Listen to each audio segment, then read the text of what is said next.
remember. That's crazy. I'm calling you from the back of a taxi. Then Seeing monsters at your window. No, you can't sleep, you pretend though. You don't have to play the hero. 'Cause I got you like you got me. When the earth shakes, when the bombs scream, until our last breath, every heartbeat.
When your nightmares turn to real life and the ground's filled up with landmines, we will face it standing side by side. You know I'll come running when you need. I'm coming. You know I'll come running. You go to war, then I'm going with you. Pick up my sword, yeah, there's nothing I won't do. When you sound the alarm and the chaos is rising, leading the charge, yeah, I'm coming, I'm fighting. Swear on the breath that I breathe, I'll never retreat, yeah, I'll be your army.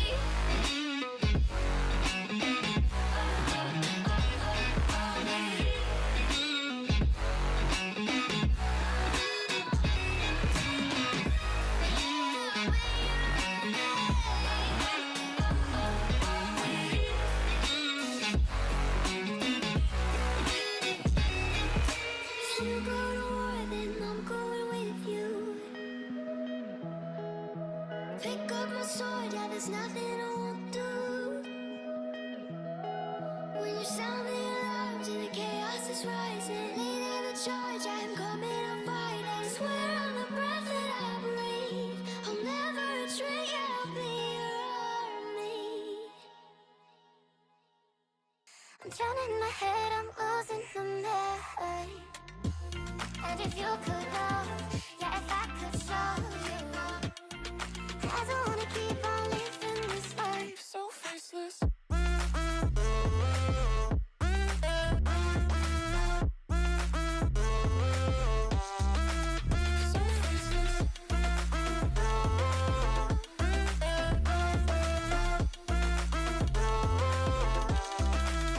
So faceless.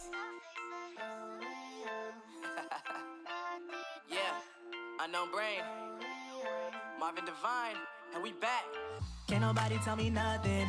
Made it through the rain and rain, I turned nothing into something. No more dealing with their assumptions, cause I do what I gotta do and I know, can't nobody do it like me. All they do is judge me for who I might be. Maybe if they took some time to pick my mind, they see that I'm cooler than lemons and iced tea.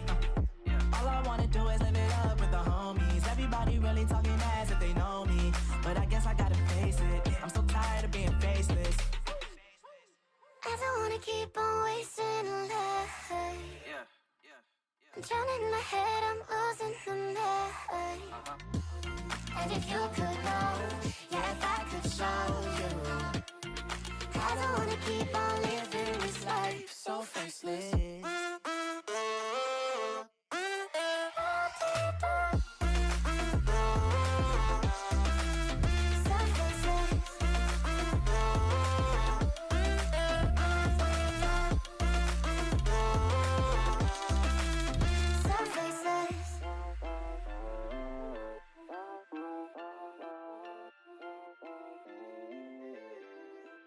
So faceless.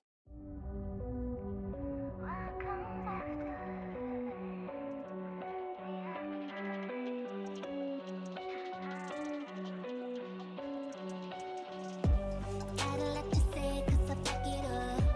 So appreciate I could back it up. Heading on the way, don't you know I'm up? So up, so up. If you wanna wake up, there's places I could take you. Lost in a dream of what comes after the afterlife. Body like a bass drop. Gon' give it to you, baby, don't stop. Body like a drum. Body on top. Boy, take it like a hold up. Gon' give it to me, baby, don't stop. Body like a drum. Body I create the world and the woman I am. Make her have the pills, make her have the man. I am not the greatest, the great I am. The lion and the lamb, lion and lamb. If you wanna wake up, there's places I could take you. Lost in a dream of what comes after the afterlife. Body like a bass drop. Gon' give it to you, baby, don't stop. Body like a drum. Body on top. Boy, take it like a hold up. Gon' give it to me, baby, don't stop. Body like a drum. Body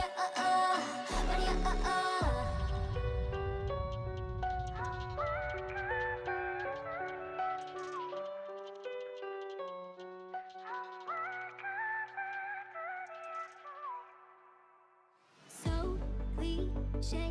I see the sparks you throw my way. I know your name is written on everyone's mind. Your whole show is captivating me, but don't think that I can see right through that disguise. But when you got close to me, you had me falling so hard, baby.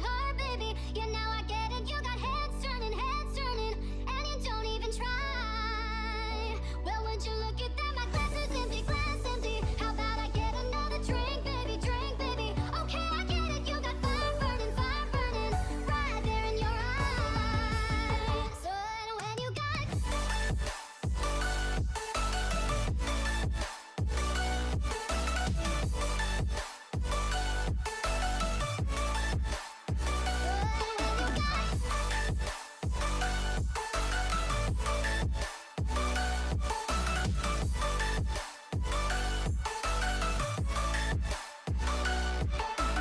this whole thing, I like the way you look at me.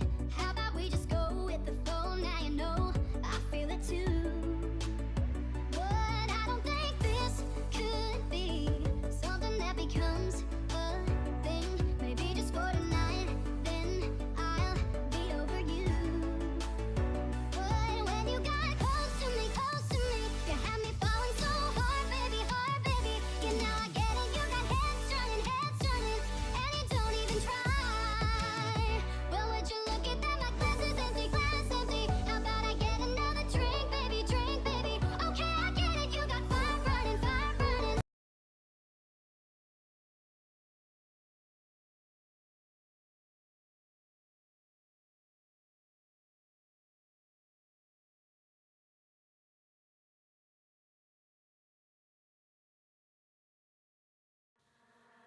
I wanna go to LA.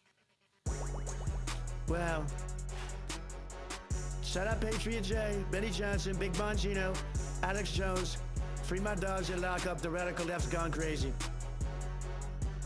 I don't bail, I won't see inside a cell. Shout out Thugger, free my slime, slat, YSL. They tryna lock me up, but I'm plugged in ATL. Got homies doing life in jail, they living in hell. These DAs acting silly, my mugshot is worth a billy. So some merchant made a milli, shot McMillie out in Philly. Shot the baby, shot the Sosa, Benny Butcher, them my rollers. Called me racist, but these rappers riding with me, them my soldiers. Mega, I am not who they are after. I'm just in the way they want to get to you, but I won't let them cold-hearted. No, I'm artist, getting back to where I started. I don't need to do the race, I'ma beat them Rico charges. And if I go to prison, you can't do me like the Clintons. I'll be laid up, eating steak with Secret Service, chilling, screaming, Orange Man bad. The whole world mad, thug life. Shout out all of my MAGA-based chads. Coming for the deep state, I will stop the New World Order. But before that, I'll finish walls at the border. Oh! Shout out Thugger. Finny got nothing on us.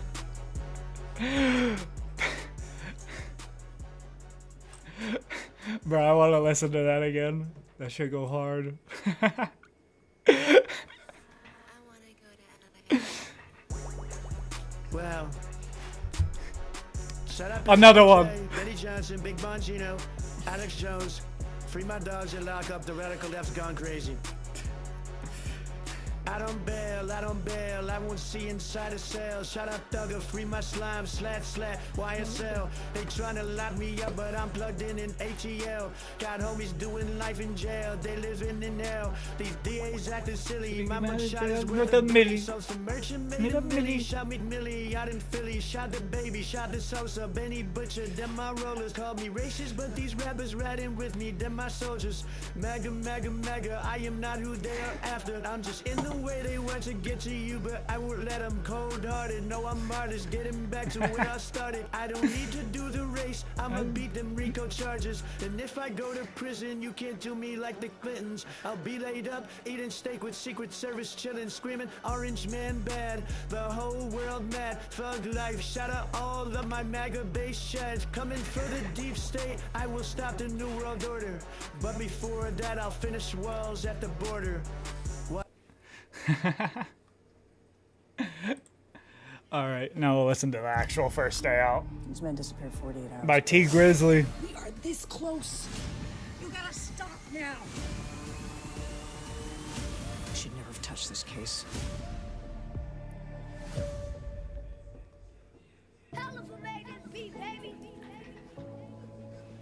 Hopefully I don't get DLC'd. Niggas prayed on my downfall. I mean DMC'd. These niggas Praying on my downfall. On No no done 10, ten, bitch, I stood tall. Show these boy annoying niggas how to ball. Go get a thermometer for the pot. I I need this shit cooked right. Let's keep that water 400 degrees Fahrenheit. You ever been inside a federal courtroom? Nigga, you ever went to trial and fought for your life? Being broke did something to my spirit. Ass niggas to plug me. They act like they couldn't hear me. Look at me now, driving German engineer. You don't want your baby mama fucked, keep the hoe from near me. Kilroy. Remember when I used to use your L's to hit the road, hit the O and make them big boy sales?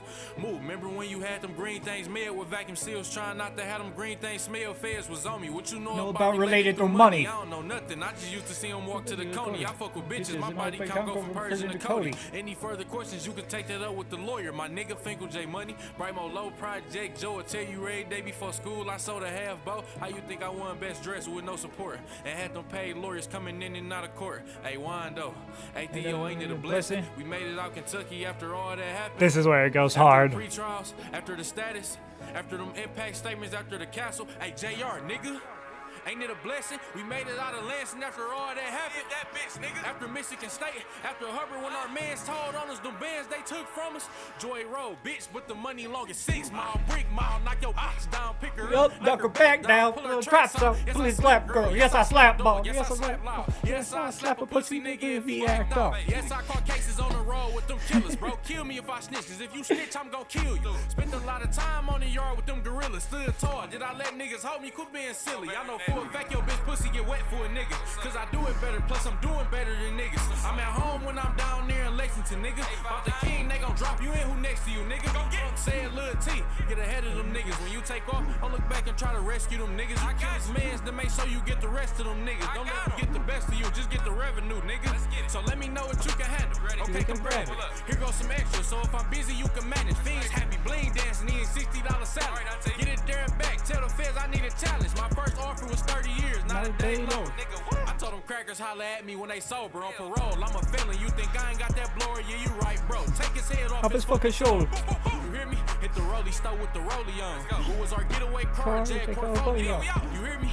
Hey, I heard I had some sneak dissers. Whoever feeling hot, that AR got a heat sensor. Cuz said don't entertain them hungry niggas. I wish I would pay attention to these homeless niggas. Go call my phone, I don't wanna do no song with niggas. And tell your bitch to tighten up before I bone a nigga. I don't know you niggas. Fuck wrong with niggas. Through these white buffs, I can see the hoe in niggas. Free my nigga Perico, that boy be hoeing niggas. Shoot the smile off your face, I don't joke with niggas. Boy, I can't trust you with that strap if you ain't got no body. Boy, I can't take you on no lick if you ain't robbed nobody. You ain't no shooter, you can't do that shit without no molly. I came home and had the hoes wetter than Kalahari. 30 months ago, niggas ain't think that I was coming home. Shout out to them niggas freaks that I've been coming on. Get them to the crib, bust them down, now bitch run alone. This feels weird being back, even though it was only 6 days. The feds say my name hot like when the oven on. Bitch, I came home to my little brother gone. Niggas say they looking for me, pull up in the Scuddy zone. Who said I'm a snitch? You just heard a lot from him. Better check the black and white, that paperwork evolved for him. Zero toleration for that nigga, take his life from him. He don't want that pistol plate, okay, I Tyson him. I ain't hear from bitches when I had them blues on. So soon as I'm done fucking, put your shoes on. I'm on parole in 2 states, I can't move wrong. The feds tryna build a case, I can't move wrong. I went to trial back to back, bitch, I'm 2-0. State of Kentucky banned me from Mary Jury stuff. See, I can't even be in public with my hoodie on. Michigan State don't want them here, they don't know what he on. I know they prayed on my downfall. I already know that. I know they prayed on my downfall. On no team, bitch, I stood tall. 10 toes, nigga. Show these just loyal niggas how to ball. Oh shit. That's what? I was singing.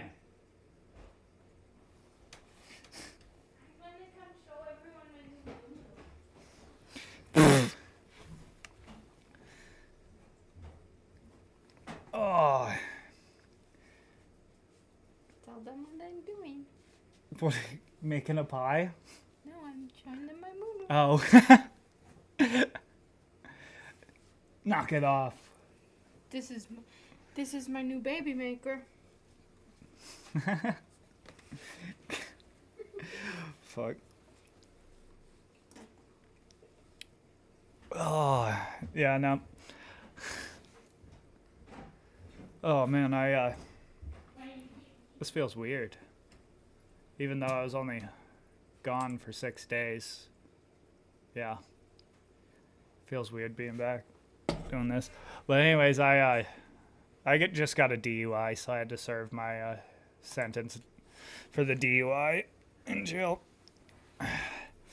I was in with the multiple offenders in the pod with them, even though it's kind of weird because I was the only one who was like what I did seemed like nothing compared to everyone else who was in jail, you know.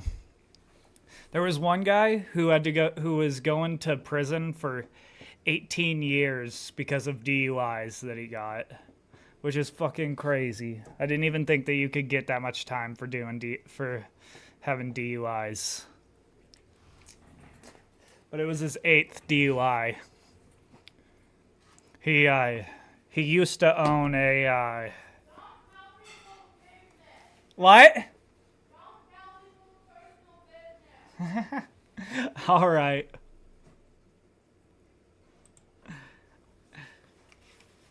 I wasn't gonna say what company it was.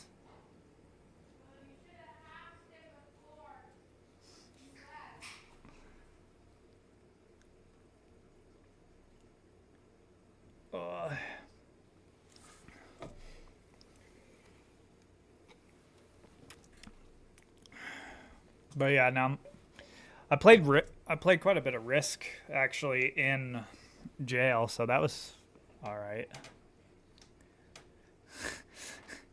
It was pretty funny because right before I got out of jail, they all were like, all right, we can't let you leave here without losing 1 game of Risk, because I won 3 games.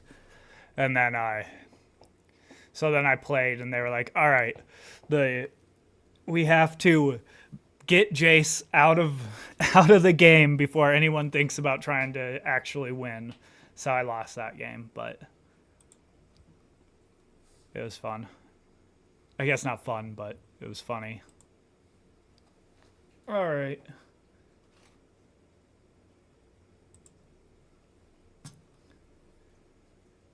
I don't really have much planned. There was a lot of news that came out when I was in jail. It was like 3 weeks with not really any news stories, and then I go to jail, and then just a shitload of news came out right after that.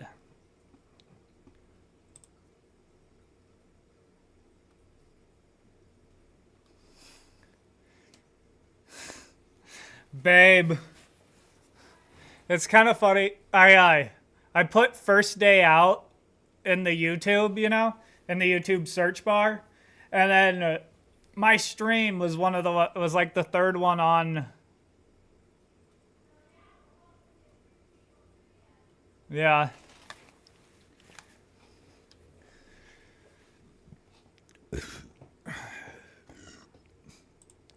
Did John Doyle post his video that he said he was going to post before?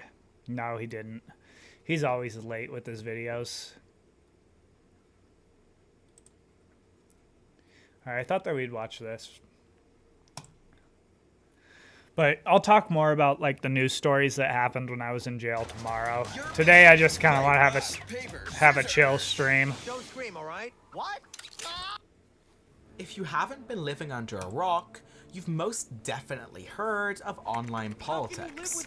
From Stephen Destiny Banal II to Hassan Hassanabi Piker, streamer yeah, fuck those two, bro. Politics has warped and changed many times since its inception. And as a follow-up to my previous Iceberg video focusing exclusively on Destiny, I decided to take a wider look at the environment behind many. I wonder if he's gonna have.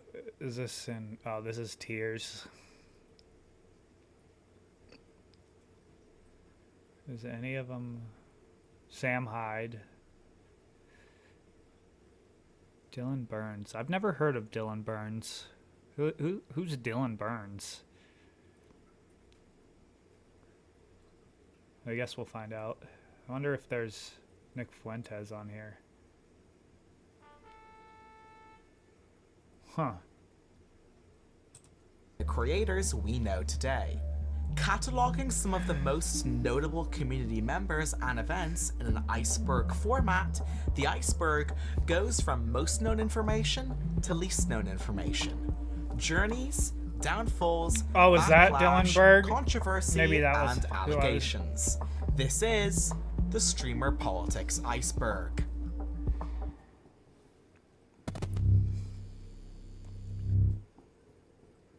Starting off Tier 1, we have not only one of the most important political streamers of all time, but also one of the most important streamers full stop. From the height of his career... I do feel like Destiny did change streaming forever, though. Like, you can't lie about that. Semi-pro and the most popular streamer on Twitch, to shifting the needle on... What? He was the most popular streamer on Twitch at one point? No way. What? I don't believe that.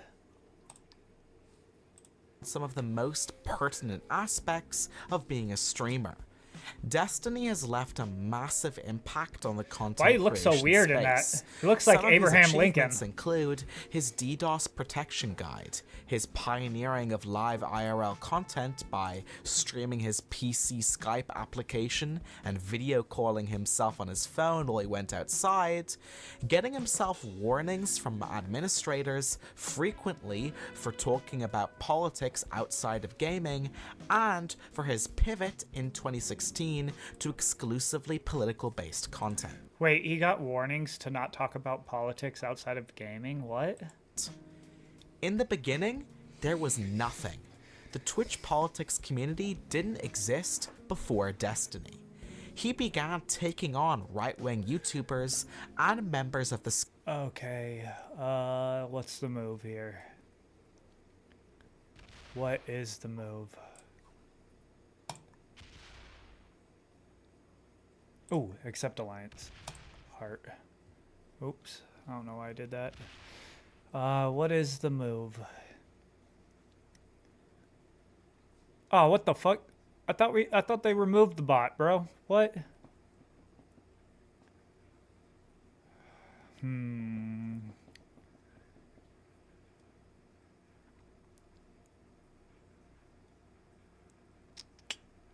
I don't really see any good move here except for I'm gonna send him, make an alliance with him so he moves his troops out of here and I can move my troops into there.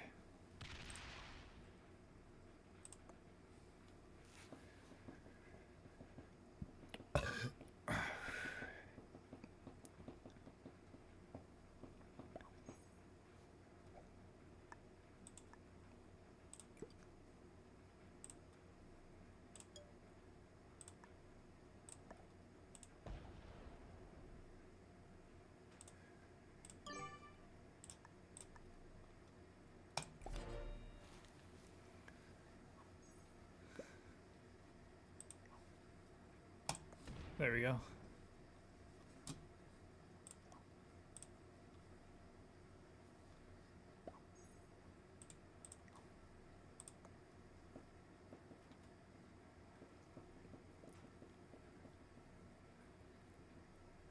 There we go. Skeptic community. Question. I'm your biggest fan. Hey! Thank you, babe. Their views and offering a rational liberal perspective in opposition, frequently besting them. However, after a long series of events involving taking on misguided individuals from his own side, he was permanently banned on Twitch.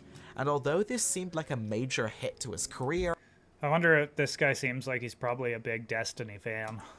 He kept a massive audience on his own website, destiny.gg, and his own YouTube channel, maintaining a sizable fan base and incredible drive for content to this day. Hasanabi, better known as Hassan Piker, is notable for quite a few reasons. Perhaps you know him from his hilarious showings on Austin Show's Lever Host, his political pop Do not know him from that. I don't even know what that show is. commentary on Twitch, or Leftovers, I feel like, is probably one of the biggest things that he'd be known for. even his appearances on Destiny's stream before their legendary fallout. After interning for his uncle's political news show, he quit and started his own live show discussing politics, getting his start with help from Destiny. But Hassan historically has never been very good with rhetoric, and a live stream moment spinning wildly out of control resulted in a metric ton of blowback that threatened to tear apart his career forever. In a clip that's now gone down in history as one of Hassan's most popular, Hassan, reacting to a clip of Republican Representative Dan Crenshaw on Joe Rogan, I've never seen this. stated that America deserved... Oh, I didn't know that this was the clip where he was saying that America deserved 9/11. I never seen him reacting to this. What? Okay, that was cool. I thought he was coming for me. There we go. 9/11, and made comments about him losing his right eye to an IED during his deployment in Afghanistan. This is so insane. America deserved 9/11, dude. I'm saying it. We're there to partner with them. We're not there doing our own thing. I mean, they kind of did 9/11. We're there partnering and training in a video and game, equipping and enhancing their capabilities. So that's part of what we're doing. And the other part is just knowledge. We want to know what's happening. Like we totally brought it on ourselves, dude. Holy shit. We did. Bro, who the fuck let the bot get North America? That's crazy. Did in a video I wonder game, if anyone's whatever, gonna let it keep politically, it. We did, man. We did. Holy shit. Holy shit. Look at the way that this dipshit is running his mouth, justifying genocide right now. Like, how is this? How is anything I'm saying controversial? Like, we fund the people who did 9/11 still to this day. Donald Trump literally went on national television and said they buy $10 billion worth of weapons. So if they chop, chop, chop an American legal permanent resident, it's okay. The backlash was immediate, from all angles, all across the world, and all across the internet, including Fox News, Kotaku, other streamers in his field, and the same show he was a host on, his uncles, the Young Turks, leading I wonder what the Young Turks said about it. I didn't see any of to the a live reactions to it. confrontation. Joining me now is Hassan Piker. He is part of the TYT network. He does Breakdown and now a new show, Agitprop.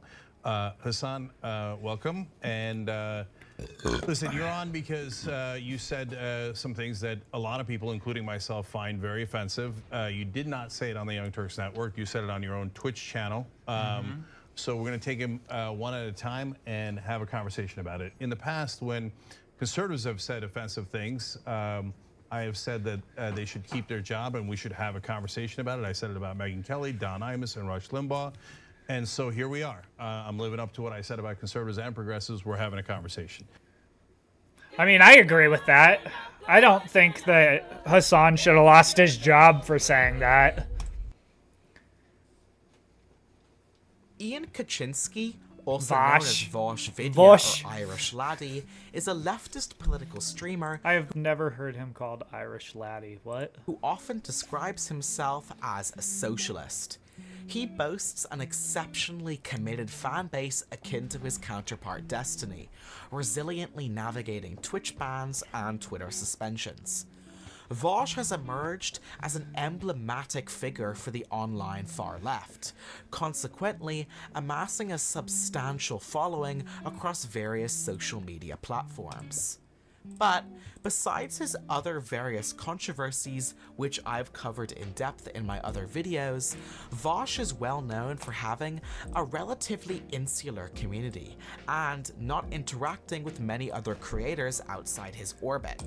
This is for a few reasons. For instance, his Fortress arc, in which he pledged to stop debating individuals outside his community and in general. But That is crazy. Why the fuck would you do that? I really don't know what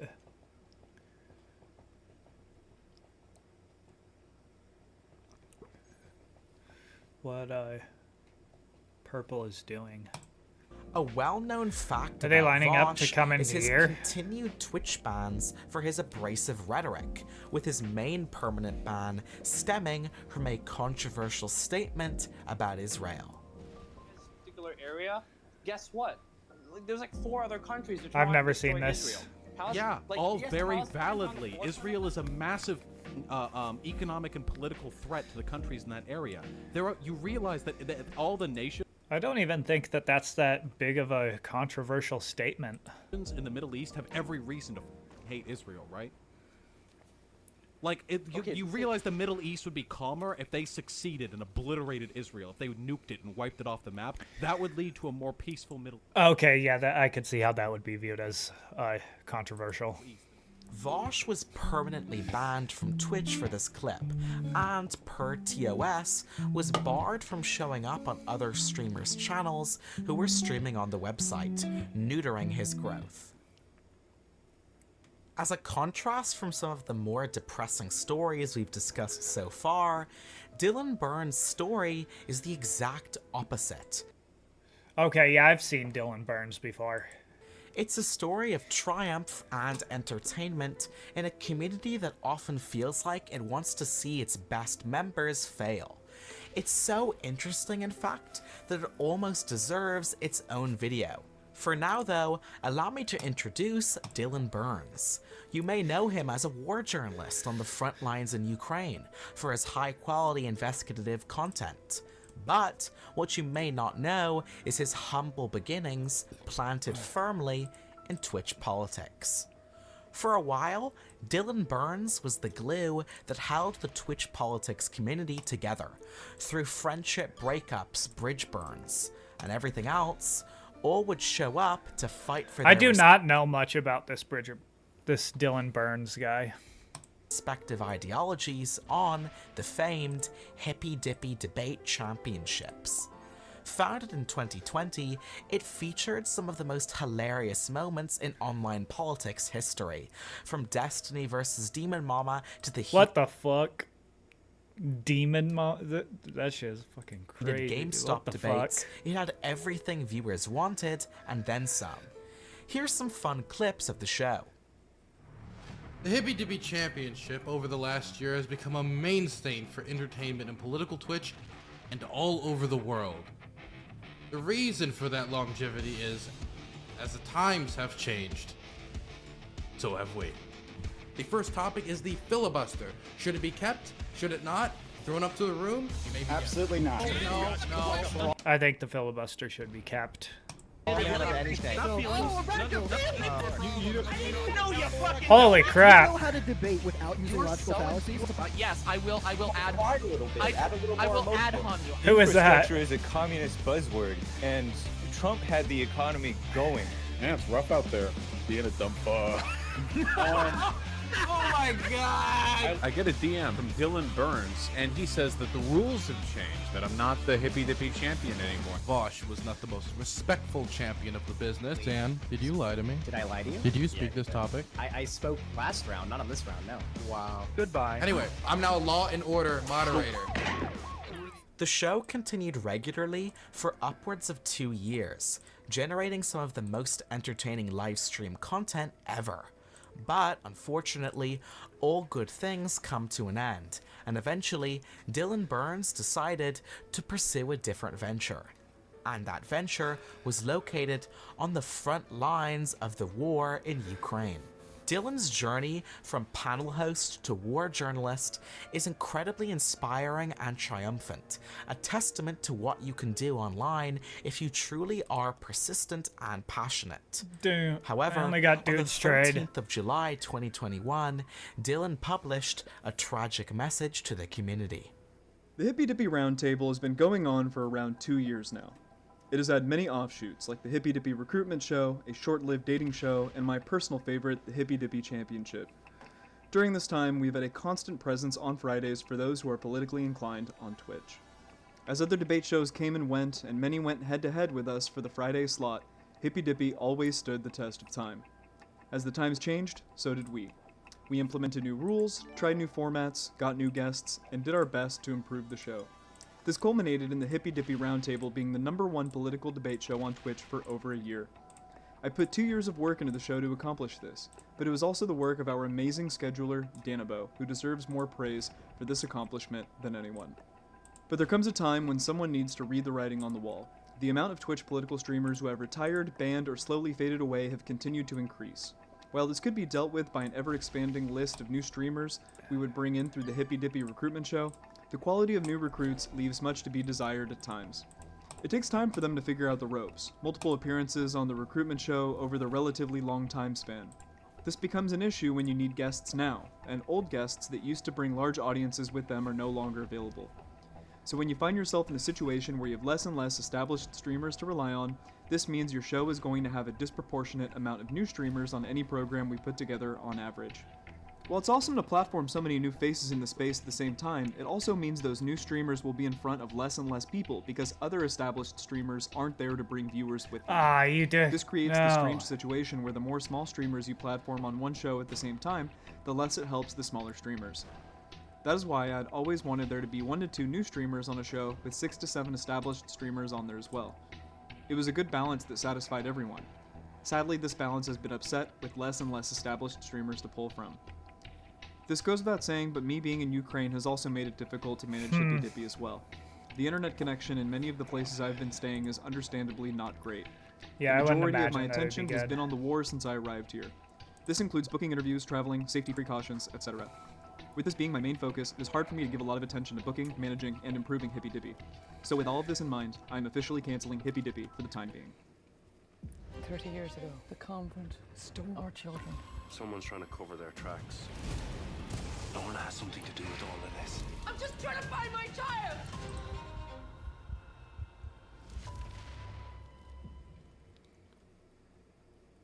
The all-new Pizza Hut $7 Deal Lovers menu. Because it's only a deal if you love it. Oh. Ending Tier 1, we have the Cold Feet Crowder controversy. Oh, yeah. I do think that this was a bad move by Steven Crowder. He should have just debated Sam Cedar, I think is what his name is. That would have been the better move for him instead of... And then he could have gone out and still said that he backwalled him and everything, you know?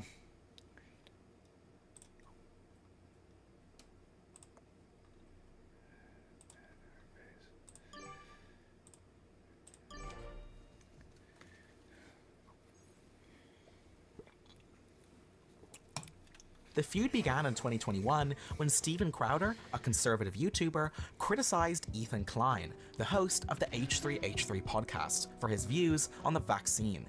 Crowder accosted Klein for his views and claimed he would be a layup in any debate.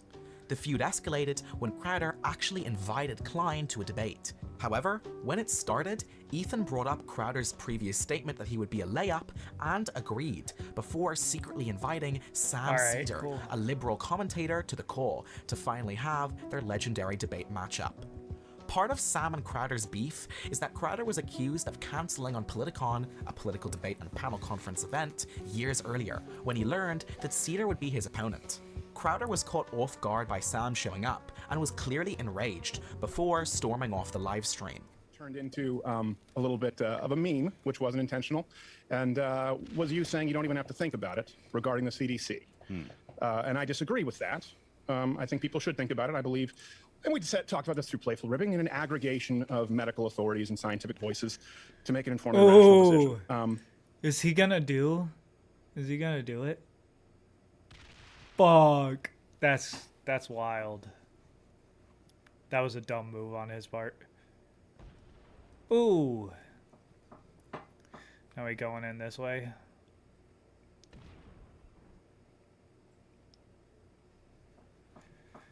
Maybe not as dumb anymore.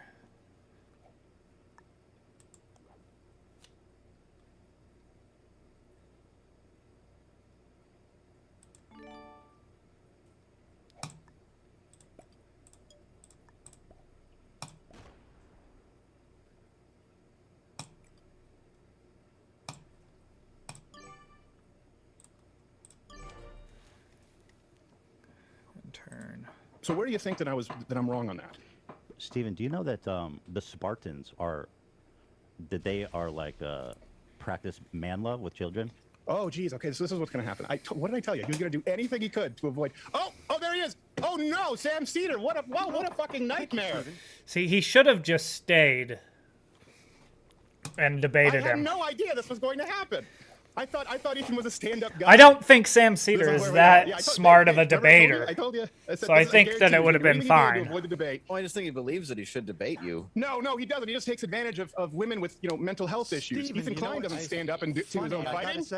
It's just hilarious. Let's bring on FM. You would do anything to avoid talking to me. I think the point that you made at the beginning of Joe this Rogan. was- Yeah, Joe Rogan and Dave Rubin and Jordan Peterson and Noam Chomsky and Sam Harris. Everyone's been avoiding. Not just attempting to get your audience by jumping in.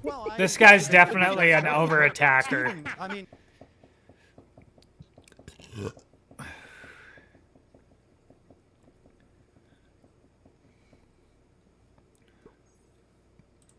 it's about issues. Let's talk about those issues. That's what you're doing here. Valid points. You're that so I think we clever. I should had no discuss. idea that you were taking your show off early last time, coming in today with your pig pen peanuts on. I wish every.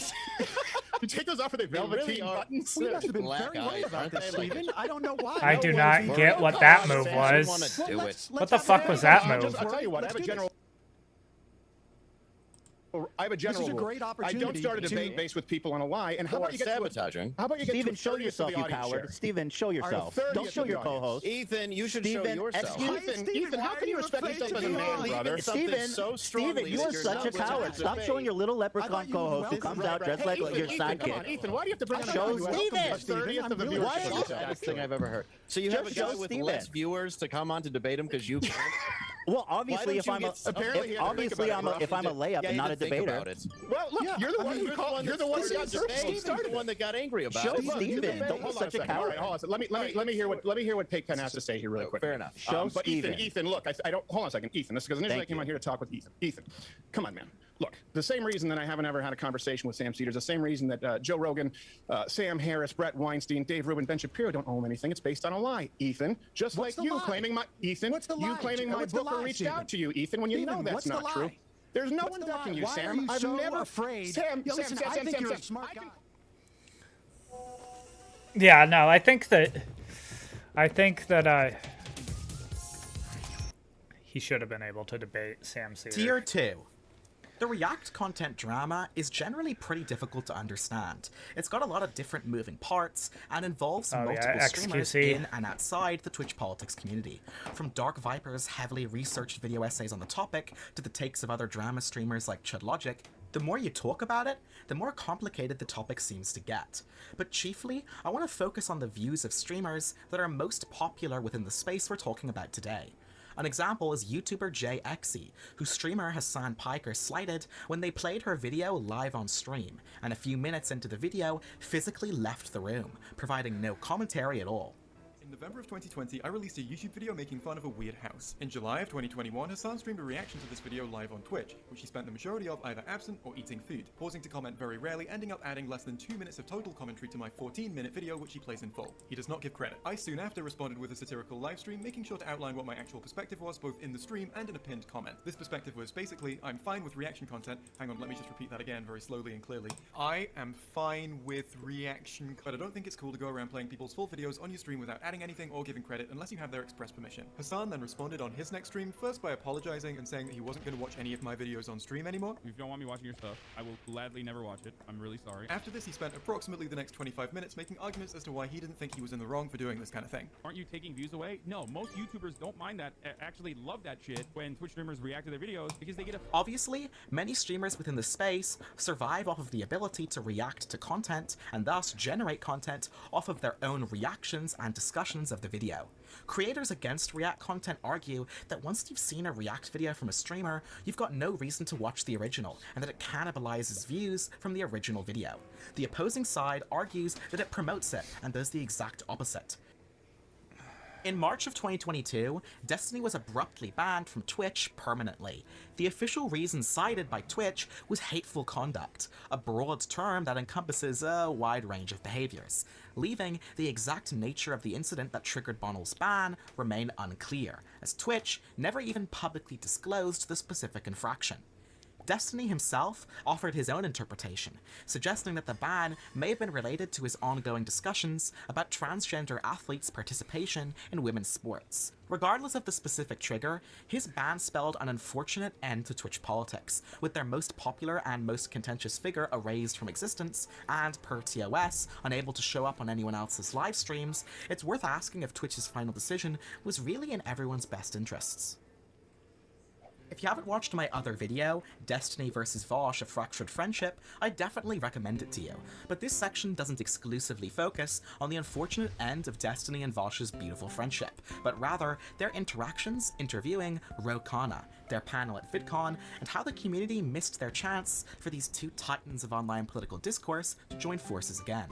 Hopes were high for the friendship believers when it was announced by Progressive Victory that streamers and political commentators Emma Vigilant from the Majority Report, Kaffles, Destiny, and Vosh would be collaborating for an IRL campaign, interviewing US Representative Rokana and going on stage together at VidCon to talk about their pioneering of the political space. It's safe to say that things were looking up. Especially considering Destiny's commitment to canvassing and political activism, there was consensus that they all could do some good together. Twitter, Reddit, and social media quickly exploded with memes and commentary about the endeavor. VidCon? More like Friendship Con. Our day is coming, brothers. Let's go! Vosh and Destiny are helping push online politics into DC. If you're trashing on either of them right now, you care more about their personal drama than they do. Log off and stop living vicariously through other Who is this who posted this? What? people. What a bittersweet moment. Seeing the brothers united again. Brother Ian being this ontologically wholesome and friendly to his brother Steven. But, although streamers Kaffles and Destiny were able to patch up their beef, Vosh seemed to entirely ignore the past. Following the event, Vosh got on his live stream and had some unfortunate things to say about Destiny.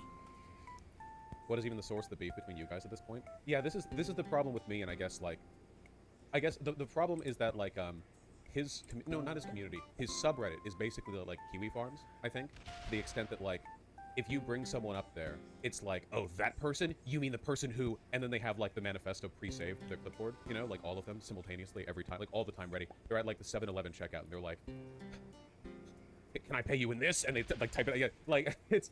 So I think like they have a very good memory for this. I would have to like invest more energy than I care to remember every problem I have with them. Though I mean, it's a long list. You know, it would take some time to draft, but it doesn't really matter. You know, that's like the energy black hole that I've warned about. Where it's like debate is good and all, but there is like a vortex kind of where if you overcommit to certain elements of the persistent like online, like ultra online, like here's how. Just as quickly as hope appeared for the two titans to come together again and rekindle their relationship, it disappeared. Destiny was disappointed with Vosh's reaction and made it clear that he didn't want to collaborate in an organization where he was being actively disparaged, thus dashing the hopes of the two joining forces and sending a pessimistic message to friendship believers all around the globe. Time to get pumped and play rock, paper, scissors, bro! Yeah, like that. Rock, paper, scissors, bro. If you're looking for a more in-depth breakdown of the end of Hassan and Ethan Klein's friendship, you can watch my last video, How Hassan Piker Lies to You. But besides the end of their friendship and the end of their podcast, there's another controversy. I thought he was going to go in. From their podcast, and that is Hassan's position on Taiwan. As criticism encircled Hassan's coverage of recent news events, he had a debate with Ethan on their podcast Leftovers about the situation, and he ended up giving a pretty inflammatory take on geopolitics. As social or civil liberties policies. I do not agree with that at all. So I don't live in China. I live in America. However, having said that, you can just go to Hong Kong, and you can just go to every part of China pretty much and see for yourself. This is no longer like the North Korea style hermit kingdom where like no information comes out. Like we what have the fuck? Regardless, we have a shit ton of Chinese people that live in America. Regardless, bro, it's not that they had rights. They don't have rights now. They lost a lot of rights. What the fuck? I mean, you're. This is interesting that you're very soft. You're very soft-footed around the issue of China. You love China. I think China. If you love China so much, why don't you marry it? Once again, I don't live there. I choose to live here. I didn't do shit to you. The issues that you just brought up. Because I didn't attack black?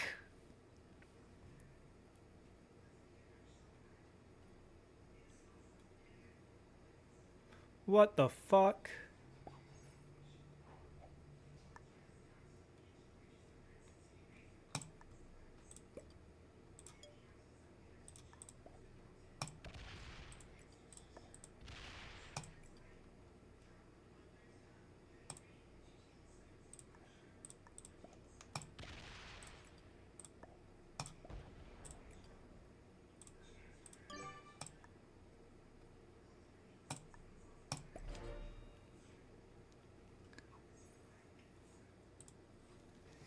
Needless to say, this generated lots of disagreement amongst both his fan base, his peers, and the wider internet. If you love China so much, why don't you marry it? Once again, I don't live there. I choose to live here. Like what? I have seen Hassan talk about issues. He's gonna take me out now. Why is Hassan speaking as though like Xi Jinping is personally behind him with a gun to his head? Like what is this? Like I'm genuinely asking why. I've seen Hassan talk more off the cuff about a bunch of issues. Like why is he so careful? Is he being like paid or something? Does he think that he's going to break into like the Chinese market at some point? Well, I don't understand. Austinox is most well known for being Hassan Piker's main editor, who over the course of his popularity's tenure. Why the fuck?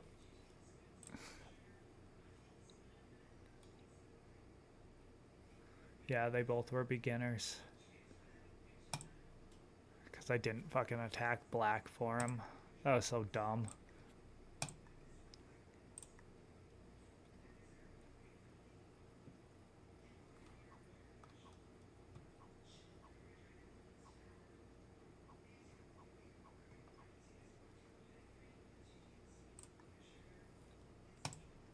Has gotten himself into a lot of controversy.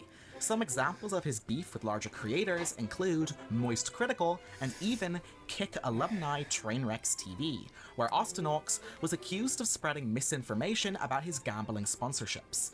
his issues with XQC, where the streamer remarked to Hassan that his editor's large online presence, inseparability to his career, and his often bombastic nature could be damaging to the former's career.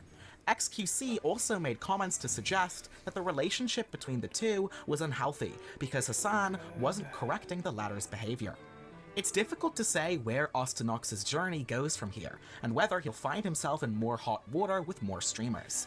But it seems safe to say that either way, it'll create amazing content for us all to enjoy. Ending off Tier 2, we have Sam Hyde, a controversial comedian and internet personality. He's known for his dark and often hilarious sketches, such as his work on their Adult Swim show, World Peace, which has been in the past criticized for its provocativeness and abrasiveness.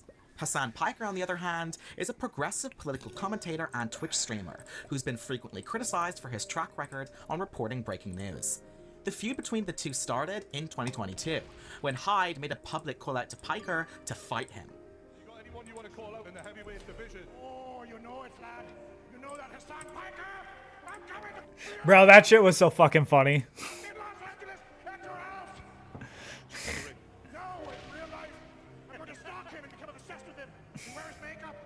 And where's makeup?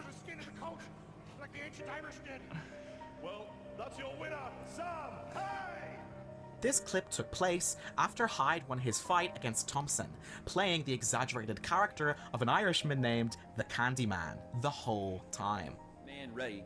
Talk to me about this fight, Sam, and what you're gonna do to this man on Saturday night. Oh, aye, Donnig. Have you heard much Irish folklore? I haven't heard a lot, but I'm sure you're gonna tell me. When you were a wee lad growing up in Ireland, you looked out and you saw the green grass and the blue sky. Did they ever teach you any of the old songs from the old days? They didn't, but go ahead and teach me one. I'd love to hear one. Well, I was going to anyway. His challenge was mostly seen as incredibly funny throughout the internet, despite Piker being disturbed by the call-out. Accept Sam Hyde's fight offer? Yeah, Sam Hyde's being a pussy for that. Talking to me with some dumbass weirdo Nazi. What's wrong with you? What's wrong? Explain yourself. What do you mean? You think it's funny, dude? You got some weird you got some weird deadbeat loser comedian who is completely lost. Deadbeat loser? What the fuck? The world by himself over by giving Andrew Anglin $5,000 in Nazi defense fund, and you're gonna come to me and be like, "It's so funny." Yeah, it's not funny, is it? Do you like that? Do you think it's funny? What? Explain. Yeah. There's no explaining. I don't want to be around these losers, and you should probably conduct yourself a little bit better. Whoop his. I would never.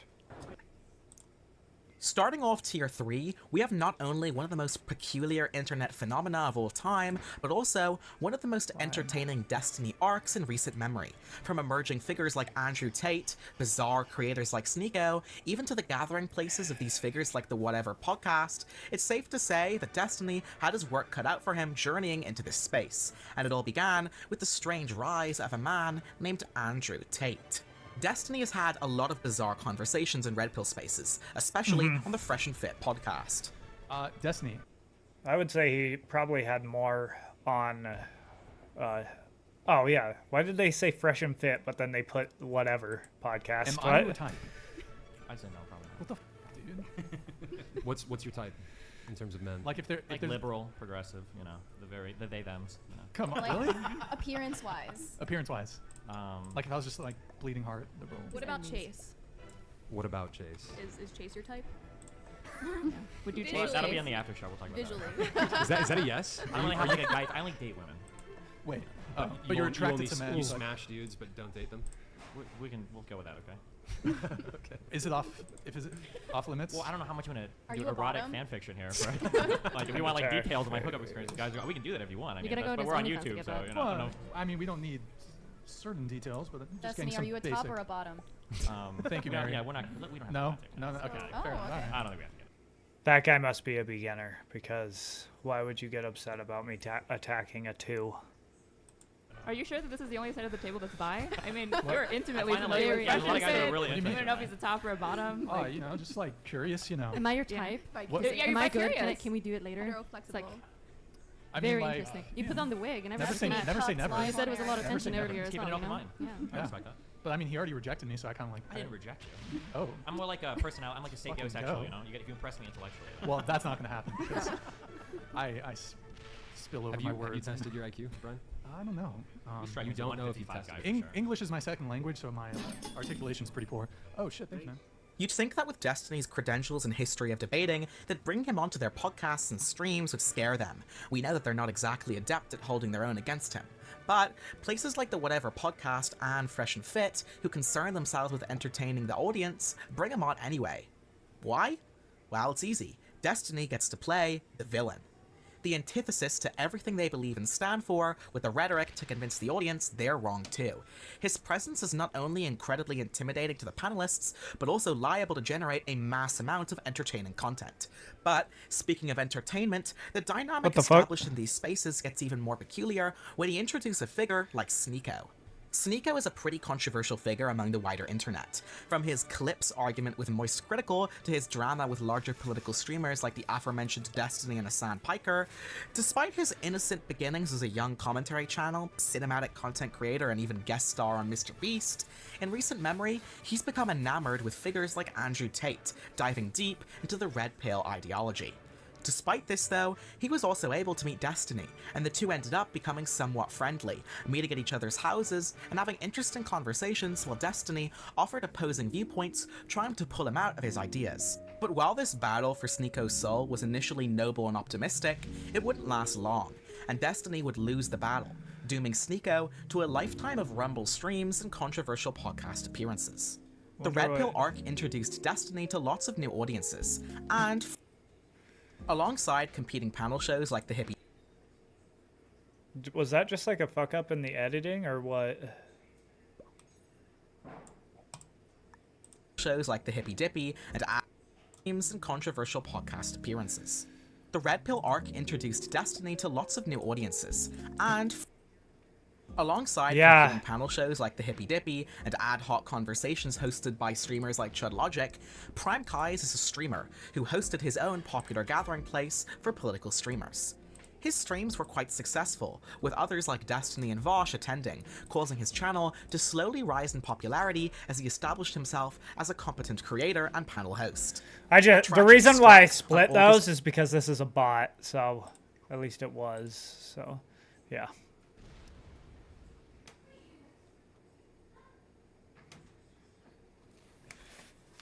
What are you laughing about up there?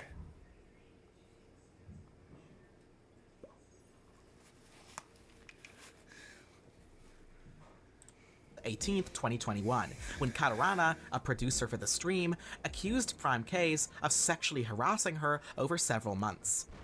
As per the title, I no longer work for Prime K's. I've had an issue with the way that my boss has treated me for a while. As per my general inability to process things of this nature, I usually wouldn't know how to deal with a situation like this. For a while, I felt like I just needed to suck it up.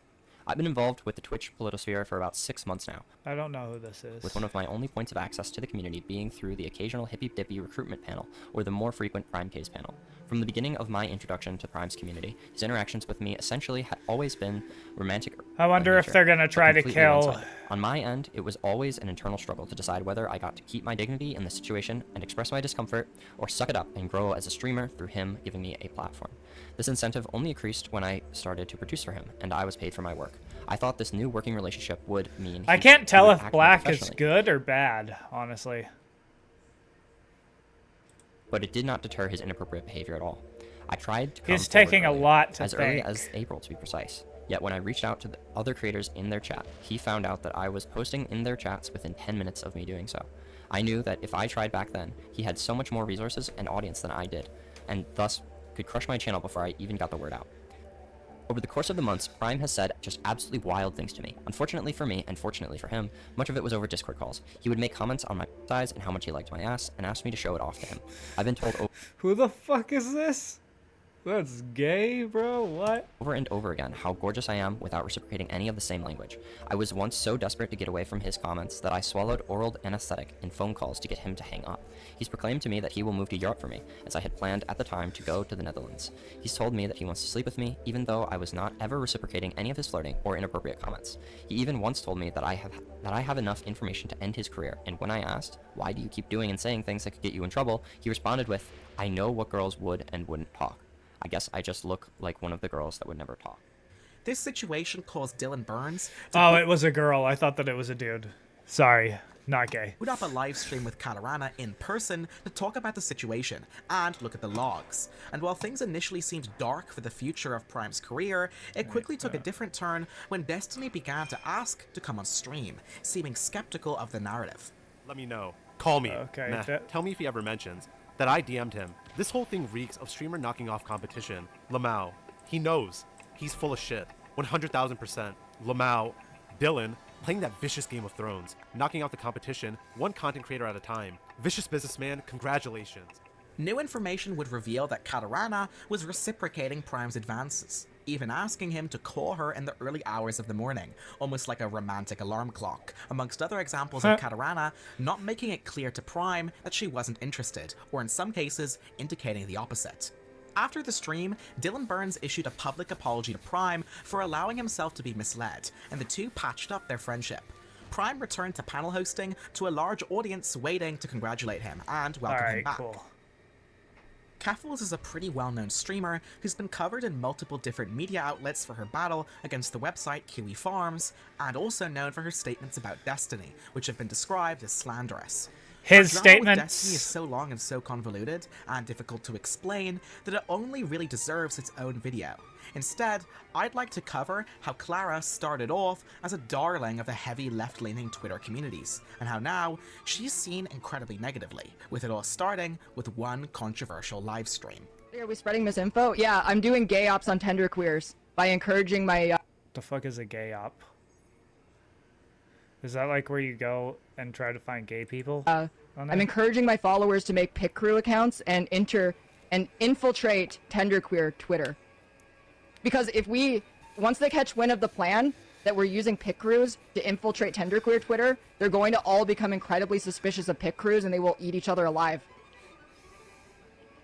Does it matter which pick crew? No, just use a random one. But the more diverse, the better. Like, make it like a black butch lesbian with like, I don't know. Communities on Twitter quickly lashed out at her, while tabloid-like outlets like the Mary Sue responded and made their views on Keffels quite clear. Let's see if I have Although she a maintains trade. a stable viewership and fanbase across the internet, she's now seen much more negatively in the communities she used to frequent, and she now presents herself much more edgily than she used to. It's nigh impossible to figure out where Keffels is going to end up in the future, but if the past is any good indicator, it'll certainly be somewhere just as controversial as it is entertaining.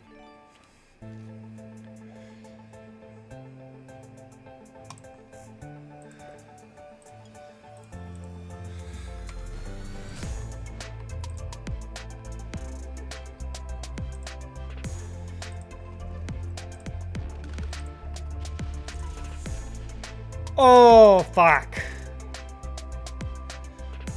I don't have enough. Fuck me.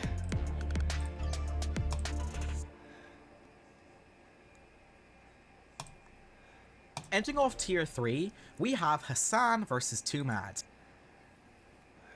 I'm kind of rusty.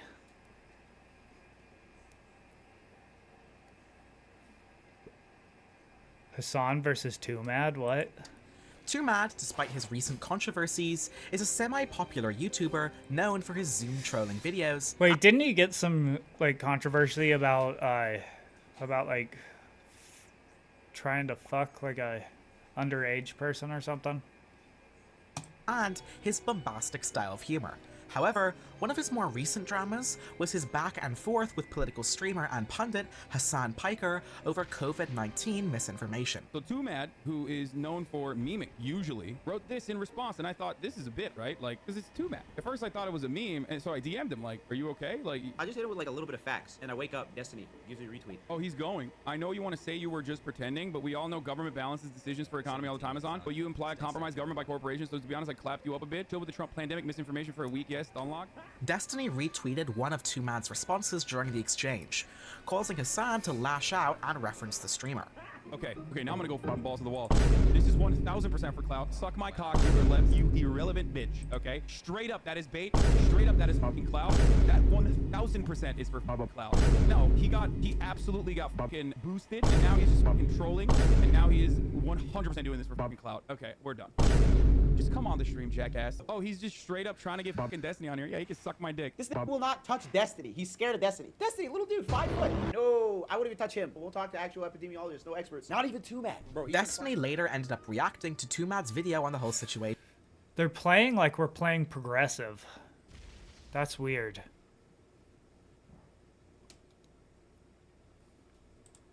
And ended up finding it pretty funny, as did most of his viewers. Suck my cloud trolling, one of the greatest problems that our generations are facing. The biggest scourge that affects our society, against all of the cultural and social progress we've seen. What the fuck is this? Intellectual thought. Bro, literally, I'm weird. Are you guys comfortable with that? This is a war against critical thinking, a battle against intellectualism, a war against rational behavior. We're not even aware of it, and that's terrifying. This thing will not touch Destiny. He's scared of Destiny. Destiny, little dude, 5 foot. No, I wouldn't even touch him. We'll talk to actual epidemiologists. Fuck. Tier 4. Through Okay, the last cool. few years, we've seen the online political space shift sharply from being mostly dominated by controversial right-wing figures to being dominated by left-wing debaters. yeah. And while some figures used this transition to shift their brand in new and exciting directions, some fell into irrelevance. And a perfect example of this is British internet troll and political provocateur Milo Yiannopoulos. Rising to fame as a writer for Breitbart News and a prominent figure in the Gamergate movement back in 2016, there was a time when Yiannopoulos was on the top of the world, but those days are now long gone. Accused of allegedly supporting adult relationships with children, and now in an on-again, off-again partnership with Kanye West as his director of political operations. That's not a thing anymore. How long ago was this video made? Yeah, no, that's not a thing anymore. He's eager to get back into the political scene, and choosing his first target as an online video gamer and streamer, Destiny, must have seemed like a pretty easy decision. But little did Milo know, he'd made a fatal miscalculation. We have problems right now, like I mentioned earlier, with the political division. I think that that's a real problem that we need to combat, but I think we need to do it by having honest conversations about what we can do to move forward, not by talking to people that want to look back hundreds or thousands of years to what society used to look like before there was Gucci and hairdressers. I could live without both if it meant that you would be left on a mountainside somewhere, your parents wondering which god they'd pissed off, which is exactly what would have happened in a pre-Christian civilization to something like you. I would have left the gays there before people like me. Well, I don't think you can tell when it pops out whether it's going to like or not. Maybe if it's your kid, but I'm sure you'll ensure that's the case. You know all about kids liking, huh? Isn't that? Would I? Would I? Ooh. Would I? Tell us more about that. Would I? Because that's a pretty big allegation. Would I? Would you what? Would I know about that? Seems like it. Isn't that what you got canceled for? No, I got canceled for talking about the fact that I was a victim of clerical sexual abuse. I was... So about, like, little boys liking dick, right? Oh, I see. Okay, well, yeah. You got there eventually. It's okay. I can tell you're coming down right now, but I'll walk you through the rest of my jokes if you need me to. No, fair enough. Okay, you're bringing it. Fine. Shame Father Michael's daddy would have liked that. I think if... I don't know that it makes me an expert on kids liking being by a priest, but... if you want some comedy lessons afterwards, I'm happy to give you 20 minutes. What was the question? Sorry, I'm so Anime debaters is for sure a very different topic to what we've discussed so far, but I believe, based on the merit of this video, that they deserve their own special mention. Anime is a Japanese term, typically referring to animated cartoons, or animated shows from in or outside Japan. But where people in Twitch politics treat hot-button issues like the presidential election or gender issues with levity, these traveling anime debaters treat matchups like Goku versus Reinhardt with a level of seriousness that they arguably don't deserve, a practice that they call power scaling. Within this micro-community, there are multiple controversies and exposés, like Seth the Programmer, for instance. So much that I don't think it could fit in this video alone. But it represents an interesting microcosm of what we'll continue to talk about today. Tired. A fractured community surviving by the skin of its teeth, as diverse as a nation and as doomed as a plane with no wings.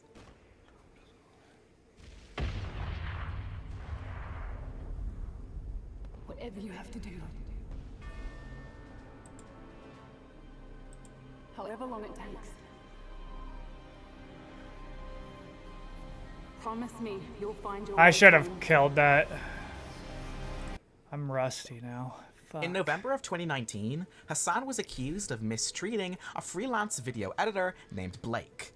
Blake alleged that Hassan had used him to edit multiple videos for him without paying him for his work. He also claimed that Hassan had misled him about the possibility of getting a full-time editing position with him. Blake I think provided that this screenshots guy of is their Discord good, conversations actually. that seemed to show Hassan encouraging Blake to... The more I...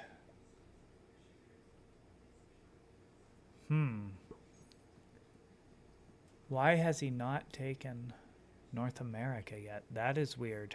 Continue editing videos for him, and even told him he I was doing a still good think job. he's good, The but I've situation never seen a escalated move like when this. Blake went public with his allegations on Reddit. He posted a lengthy thread detailing his experiences with Hassan, and shared the screenshots of their conversations. This led to a lot of backlash against Hassan, with many people criticizing him for That his was what I handling of the wanted. situation. Nice. Hassan responded to the allegations by saying he had never agreed to pay Blake for his work, and that he had only gotten him to edit videos for his Hassanabi Edits channel, which is not as popular as his main channel. He also said that he had been looking for a full-time editor who could make longer breakdown videos, which Blake wasn't able to do. In response to the growing backlash, Hassan offered to compensate Blake for his work. He also said that he would no longer accept free content from anyone unless he was specifically asked to do so. People send me videos they edit all the time. If they ask for compensation, I pay them. Same with emotes. This person never asked for compensation. Apparently, he did ask if I was still looking for a full-time editor, which I didn't even see, so he just decided to post this here. He didn't reach out to my mods or send me another message. He just left my server, rendering me unable to contact him, and then posted this. Now, as far as what to do next, I asked to take down his videos. He said he doesn't want me to. If he wants some money for it, I'll pay him too. I don't give a fuck about him trying to hurt my rep. He's entitled to compensation for his labor since he obviously had a different opinion about our relationship. And going forward, I don't want people to send me free edits or memes or highlights unless I tell you, yeah, I really like this. Can we work together? I would love to. That was pay a you. decent I don't even move, wanna maintain actually. My shitty-ass YouTube channel. It sucks. It makes $0 a month. It's literally not worth the headache. The Destiny Mizkif NFT situation refers to one of the most obscure but genuinely interesting dramas or controversies in recent memory. From cease and desists Oh, to what Destiny's the attempts fuck? to make sense of the situation to one of the worst business faux pas of all time. It's a pretty wild situation. So, let's just say it all starts on the stream of one of the most popular Twitch creators of all time, Mizkif. The situation begins when a chatter alerts Mizkif that his clips are being sold as NFTs on a website called myclips.tv, causing understandable concern to the streamer. People are selling your clips as NFTs, by the way, Miz. Who? Stop. Where? You're being serious? My clips. My money. Me? Ooh. Oh, you son of a bitch. These guys are using my clips and just selling them. This one's sold for $679. I didn't say you could do that. No. $679.90. This dude sold a... What is How this? about you lick my eardrum with your tongue, and then you put your asshole right next to my ear and fart directly into my ear canal, please? Dude, you got a deal for $679. Collect and own live stream moments. Support your favorite creators on the official platform that turns Twitch clips into Okay, NFTs. actually, Suck I my might do dick. this. Where's my I money? might take Where's them all my money? out No, right you're here not and then getting my 1v1 clips this without guy. my money. Wait, these are clips from today. Wait, these are... How do I collect this Tyler 1 clip from 21 hours ago? Mizkif decides to contact the creator of the site, who turns out to be an ex-Twitch employee, leading to a pretty bizarre conversation. I want to show my screen without leaking things. I am willing to give a share of the company to me. So we have negotiated. You guys gotta be in all my OTK meetings from now on, okay? He is willing to give me a share of the company. And also, I can show you exactly how to withdraw money. It's how Ethereum works. Also, accept my $300 bid, please. Thanks. What is going on? What questions do we want to ask this man, Kevin? What questions do we want to ask him right now? What percent do I get? This is very, very interesting. Let me ask him. Let me ask him a basic question. Are you allowed to use other creators' clips and make money from them? Okay, this guy just got mad and said in caps, "Do you want my money?" I am so confused. I feel like this is like one test. Fuck. An attack Let's see. phase. All in caps, he said, "Do you want my money?" Trying to figure out how I want to 1v1 this guy. This is very interesting. Mizkif starts to get pretty confused, and offers Kevin, the website developer, the opportunity to appear on stream and explain himself. Also I invited fucked up. Destiny to help make sense of the whole situation. Destiny. He probably still has me muted from years ago. Yo. Yo, what's up, dude? So what's your name? Kevin. Kevin, what's up? I can explain. I think He's gonna take me out first. Yes. Is he? Destiny. Yeah. Oh, sorry, my microphone. Okay, what's going on? Okay, so pretty much there's this website called myclips.tv. He breaks me. they are making money off of clips of us and content creators, and we aren't seeing any of it, and I'm very confused on what's going on. I just linked it to you. So I can explain how it works. Well played. But for sure. essentially, it's an Ethereum smart contract where we coded it so that when someone buys a clip, part of the portion of the payment goes to your Ethereum or goes to your Twitch ID on Ethereum, so you can withdraw afterwards. Wait, who? Oh wait, are you like a developer for the project? Yeah. So do you have to like sign in to claim these IDs basically? So I'm guessing when you sign in with Twitch, it does. Yeah, so it does like a Twitch OAuth, and then it registers to your account, and then it sees what clips have been bought. Yeah, exactly. And then the thing with the clips being sold, I just wanted to experiment and generate some publicity, which backfired a little bit. But I bought some clips for myself, so all the money that I bought went to streamers, and I didn't really, we didn't really like steal anything. Yeah, but how does it go to streamers if I don't even know about this website? Well, if you never hear about it, then you don't. However, my guess is to stand the up and up, you guys aren't allowed, well, I don't know how official you guys are, but you probably shouldn't be allowed to withdraw any funds or cash out any. You're paying this in Ethereum? Yeah, so everything is based on the smart contract, so we can't really take money from the streamers. Only a streamer who signs in can withdraw money. Well, Alright, now at that might least be it's gonna true attack, theoretically, but I'm sure there must be and some then way I'll have one more. where you could do that, no? No, we coded it so that you can't do that. Okay, yeah, but like this isn't an open source project, so we just kind of have to take your word for it on that, right? Well, I can show you the smart contract code.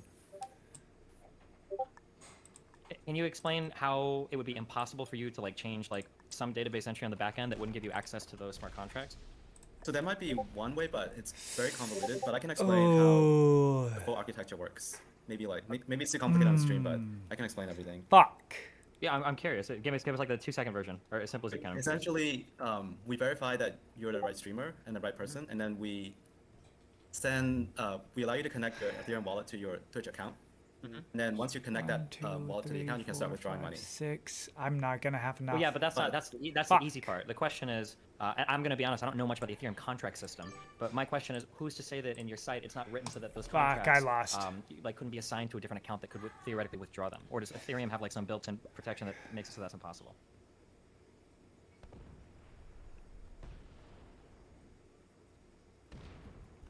Yeah.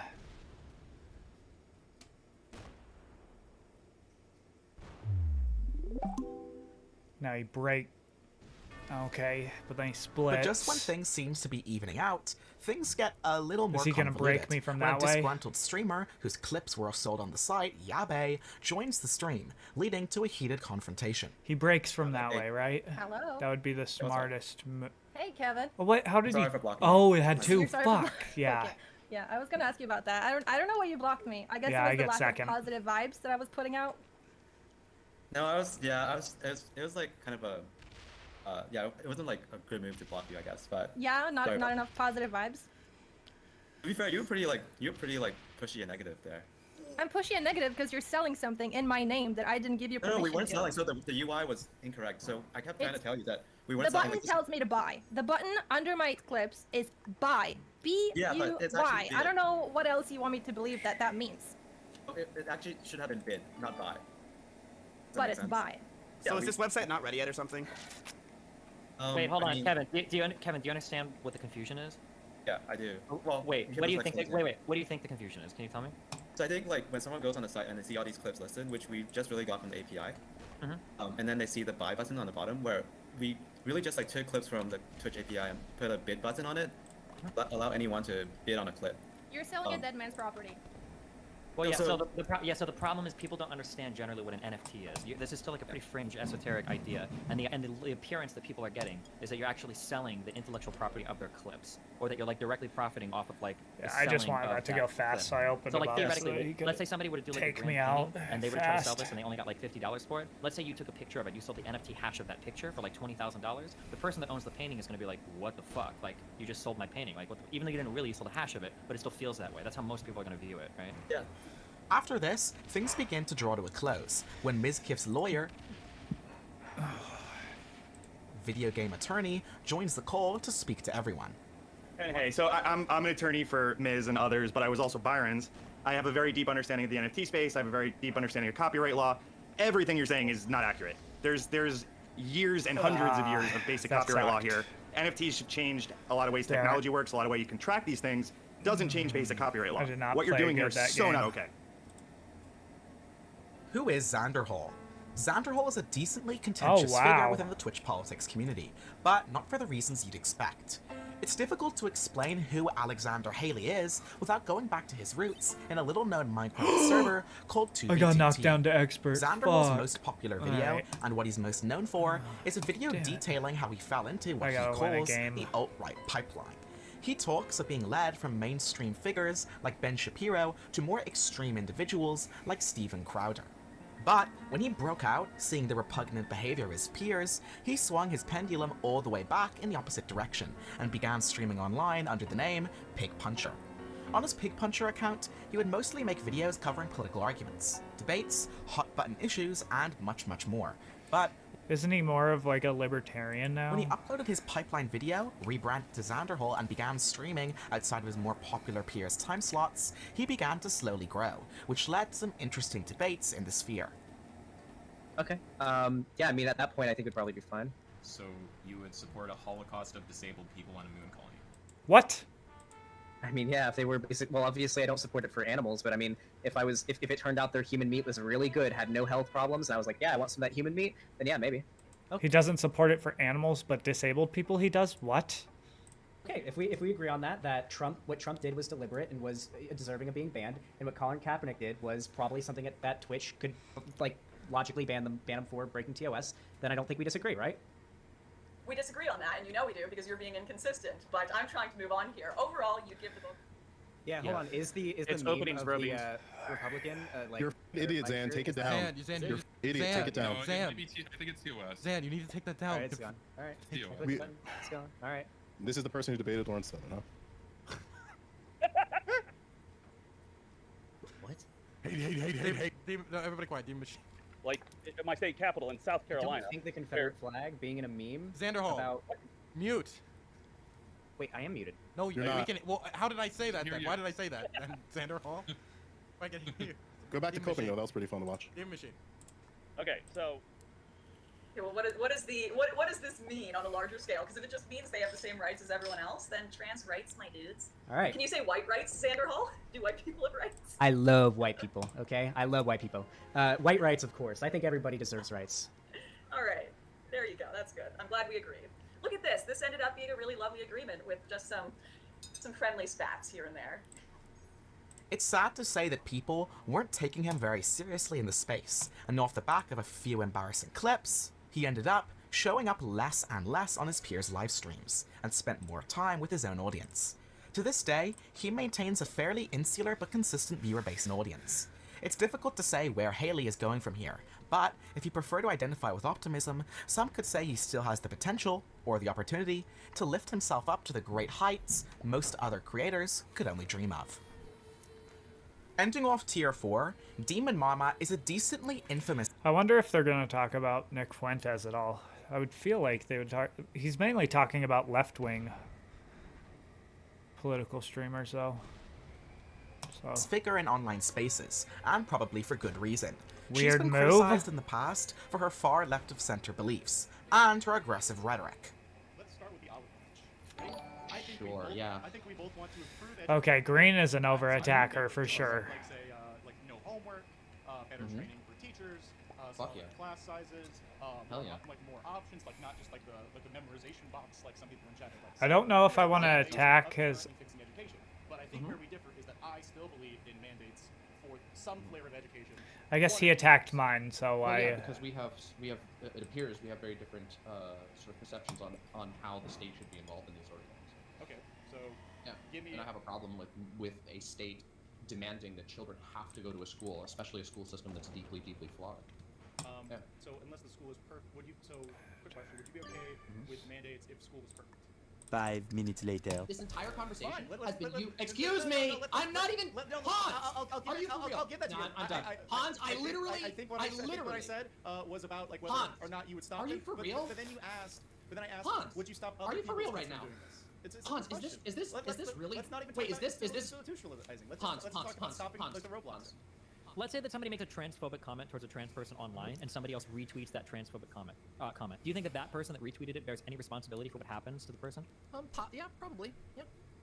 Yeah, for sure. Yeah, probably. I would So argue if that. somebody clips a video explicitly trying to show my take in the worst frame possible, and is I mean, involved in the community that's saying they're you're trying to reading get it me a little departnered and they want to report my Okay. shit, and somebody Okay. would amplify that tweet, but Do you that even person have doesn't have evidence any of that? responsibility Wait, for but that. here's the thing. This is where we always just go Ooh. back to, do you have the evidence? Do you even have the evidence that Conyer, who originally posted the tweet, and I agree, clip chimping is kind of like. I love the standard of evidence. Like, I need to Wait, see no, no, a no. video footage from inside the Wait, house. Like, it yes, literally brings yes, the name because frame. yes, the burden of evidence is on you, who's alleging a conspiracy. Obviously, you know this. I mean, like, there are Discord logs that leak from their community where they talk Sure. about reporting me. There's the fact that Well, the person like clipped. I love how in order for me to prove that there was like some attempt to get me departnered or banned from these platforms. I know there was no. Wait.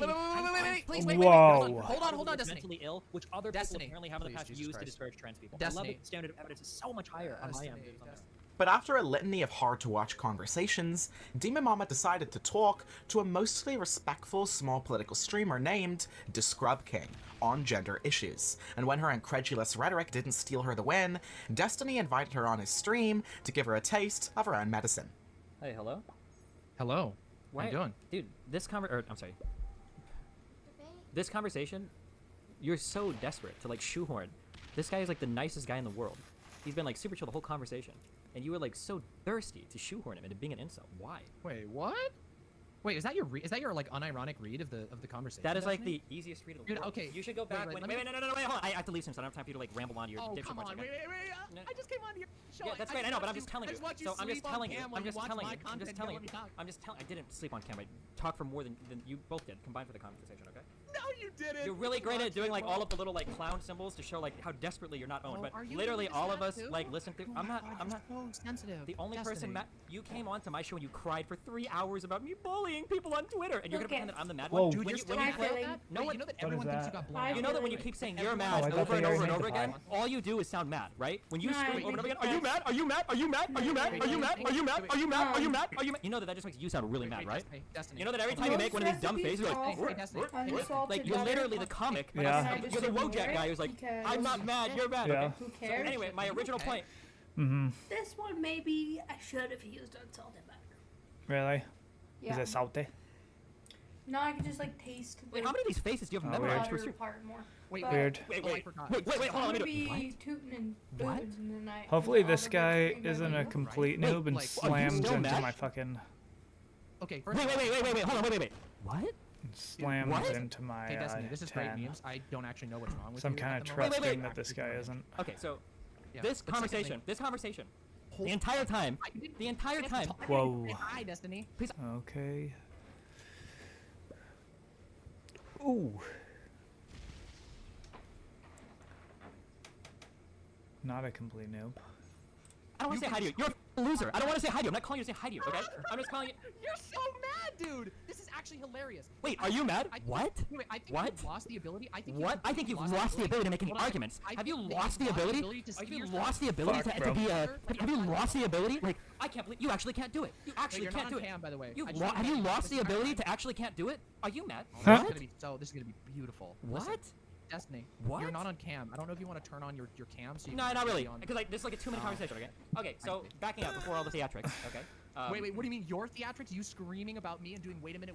Like this is literally like this is one of the most hilariously mad interactions I've ever had with somebody. Let alone What? like a professional streamer. Yeah, literally. When I What? walked in here, you immediately started screaming. It's hilarious. You are so. It's like I didn't know it was possible for a streamer who gets like 100 average views to have a derangement syndrome about them. But that is you What? right now. 100%. What? 100%. What?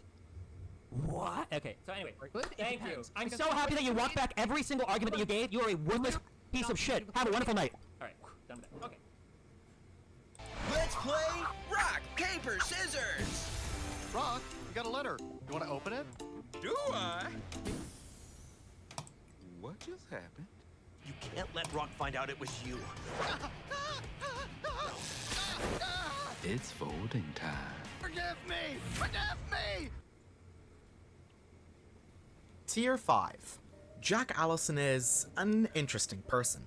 For today, I'm gonna count up Jack's best hits. But first, an Alright, introduction. Ex-Jimmy Kimmel writer and podcaster Jack Allison is well known for his interesting interactions with the streamer Destiny, who he's had multiple interesting debates with in the past. Hi there. Hey, what's up, buddy? What's going on? How are you? I wonder what he's doing here. Jason enters 6 races.